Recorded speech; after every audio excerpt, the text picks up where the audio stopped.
Salut à toi cher humain et bienvenue sur Gaming News Planet. Aujourd'hui, 2 news. Donkey Kong. Le leaker Zippo en remet une couche sur les rumeurs. Et enfin, rumeur sur GTA 6, une sortie pas avant 2024 ou 2025. Et une map évolutive à Vice City selon plusieurs insiders reconnus.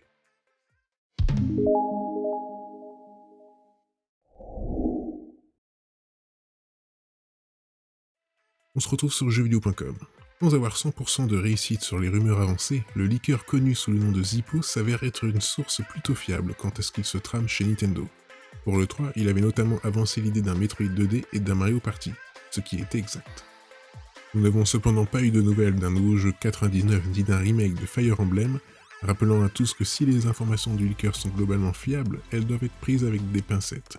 Dans ses prédictions pré-E3, il avait également mentionné l'existence d'un Donkey Kong 2D, développé par les créateurs de Super Mario Odyssey, et été rejoint par Nintendo Life et Decavine. Si le singe n'est pas apparu dans le Nintendo Direct du 15 juin, le leaker n'en démord pas, ce jeu existe.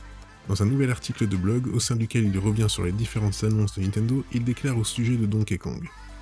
C'est un cas intéressant, ce jeu est apparemment en développement depuis plus de 3 ans maintenant, et si j'étais un parieur, j'aurais cru qu'il serait à l'E3, mais ce n'était pas le cas. J'en ai entendu un peu plus à ce sujet, alors peut-être que cela pourrait aider à tranquilliser les gens. Plusieurs personnes m'ont dit que Donkey Kong est la prochaine franchise à suivre Mario dans la volonté de Nintendo de transformer ses licences en géantes du cross-média. Donkey et compagnie n'auront pas juste droit à un nouveau jeu, mais auront aussi droit à de l'animation.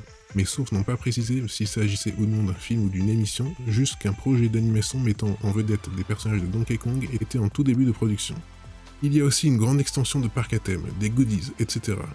Ce nouveau jeu n'est pas qu'un jeu unique, Donkey Kong est à nouveau pris au sérieux par Big N, et cela devrait être une bonne nouvelle pour les fans du monde entier. A l'instar du film d'animation Super Mario, Nintendo aurait donc dans ses cartons quelque chose de similaire autour de la licence Donkey Kong, qui célébrera ses 40 ans dans 4 jours le 9 juillet. Nous pourrions entendre parler de tout cela très prochainement, Zippo indiquant que Nintendo communiquera plus tôt que plus tard à ce sujet. Et enfin, on se retrouve sur GamerGen. 3 personnalités connues pour leurs sources souvent exactes viennent de lâcher des informations croustillantes sur Grand Theft Auto 6. Et visiblement, il va falloir être patient avant de le retrouver. Rockstar Games n'est toujours pas prêt à officialiser l'obligatoire GTA 6. Il prévoit d'ailleurs de continuer à supporter GTA 5 et GTA Online sur Next Gen. En attendant l'annonce de ce nouvel épisode, les rumeurs vont bon train à son sujet, et ce depuis des années.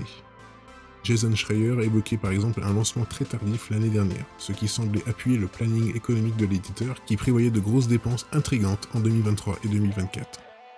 Place à de nouveaux bruits de couloir avec les promos de Tom Henderson, celui-là même qui avait fait fuiter des informations en partie vérifiées sur BF 2042. Il a posté une vidéo la semaine passée dans laquelle il mentionne plusieurs détails intéressants que lui ont confié ses sources, à savoir que GTA 6 ne serait pas disponible avant 2024 ou 2025. Prendrait place dans une version moderne de Vice City et que la map évoluerait et s'agrandirait au fil des mises à jour, un peu comme le font Fortnite et Call of Duty Warzone. Seulement dans le online ou aussi dans l'aventure en solo? Encore plus intéressant, Andy Robinson de VGC et Jason Schreier de Bloomberg ont également confirmé que ces informations collaient avec ce qu'ils avaient entendu, de leurs sources. Jason Schreier rappelle qu'il avait déjà évoqué une map évolutive l'année dernière et précise que la période de lancement a probablement été repoussée à des années aussi lointaines en raison du Covid-19. Tim Henderson parle lui d'un développement allongé afin de ne pas mettre trop de pression sur les équipes en télétravail, surtout après les polémiques autour de Red Dead Redemption 2.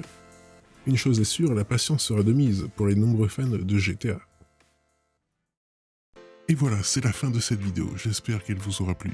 Si c'est le cas, n'oublie pas de mettre un like, de t'abonner, d'activer la petite cloche et de me suivre sur Twitter. Et moi je te dis à la prochaine, cher humain.